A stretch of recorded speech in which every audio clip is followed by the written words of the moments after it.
been there since time immemorial. Okay, right. I got your question. Okay. All these years, people are dying. How come that today we have a lot of human population? Okay, yeah. Does that mean that people dying are not going to go there? Okay, yeah, good question. So why is the population increasing? Although religion has been there for a long time, we see the human population increasing. First of all, if we look at the vastness of the time scales, now we may talk about population increasing, but for how long do we really have a serious population count? Census itself, serious census started just a few hundred years ago. Before that, we can have estimates how much of the population. But even if we look from that perspective, that okay, even if we stick to only the empirical measurable data, we can't say for sure how much of the population, say several hundred years ago. There was no hard data at that time. But even if we go with the assumption right now that okay, the population has been increasing, what it essentially means is that souls are eternal, and the souls are present in many different bodies. So we understand that the soul is not present only in human body. There is transmigration which happens forward and backward also.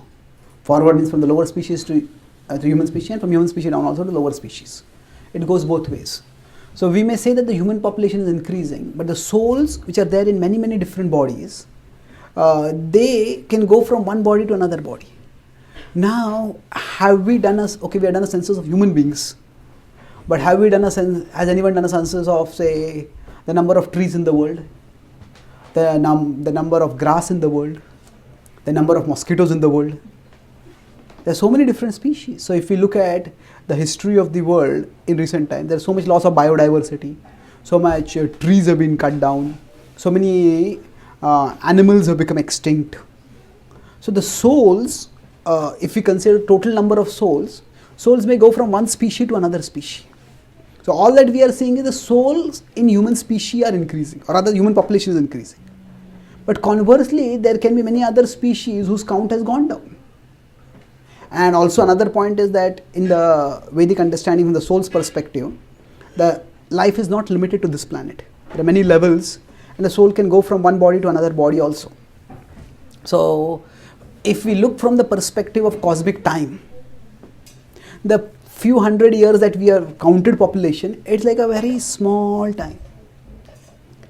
If, say, an alien came from an outer planet to Columbus, Ohio, and came to this room and took a sample of this room's population from, say, 9 o'clock in the morning till 1 o'clock. You would say, 9 o'clock the population was very low, 10 o'clock it has increased more, 11 o'clock more, 12 o'clock there is an explosion of the population. But at 2 o'clock, 3 o'clock, hey, what happened? The population has gone down. So basically that alien is taking a very limited sample, in both limited in space and limited in time. And in that limited sample there may be variation, but that variation doesn't mean extinction or creation. It simply means relocation. People are coming here, people are going. So at a particular time there may be more, another time there may be less. So similarly, with respect to the earth, and with respect to not even the earth, just a small few hundred years, and human species. So yes, the human population may be increasing, but the other souls may be going down. So, and we see, as I said, that other souls means souls in other species may be going down. Other species have also become extinct. And another way to understand this is that when the soul wants to enjoy material nature, to some extent the soul is given the facility for that.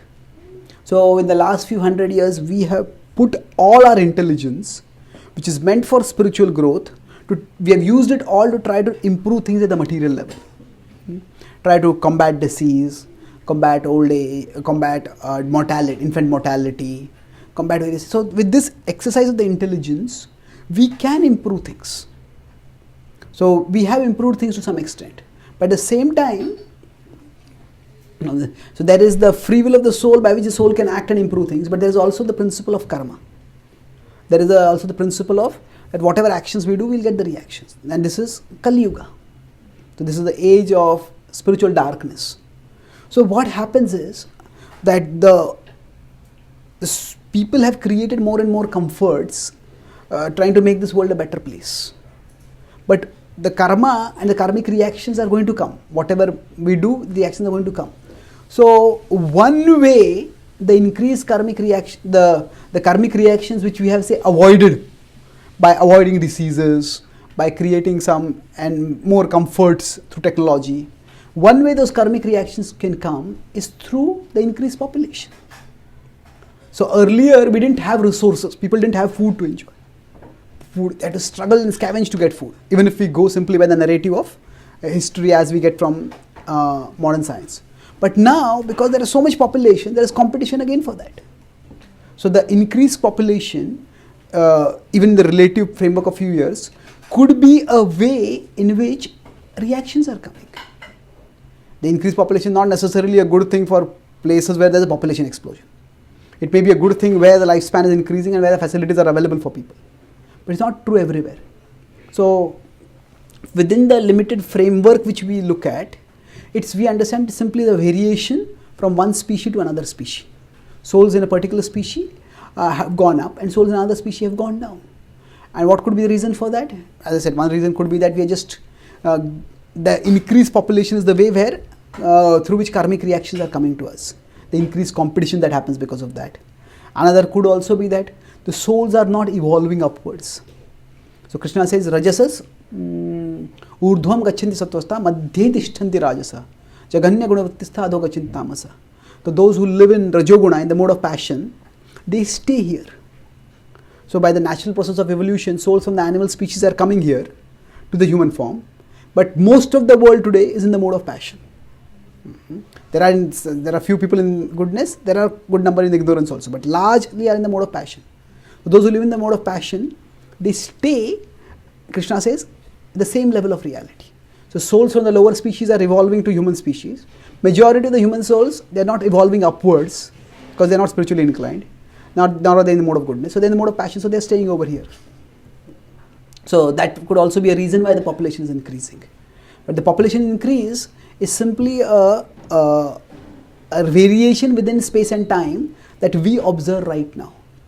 But that doesn't necessarily in any way contradict any aspect of the spiritual philosophy. It's fully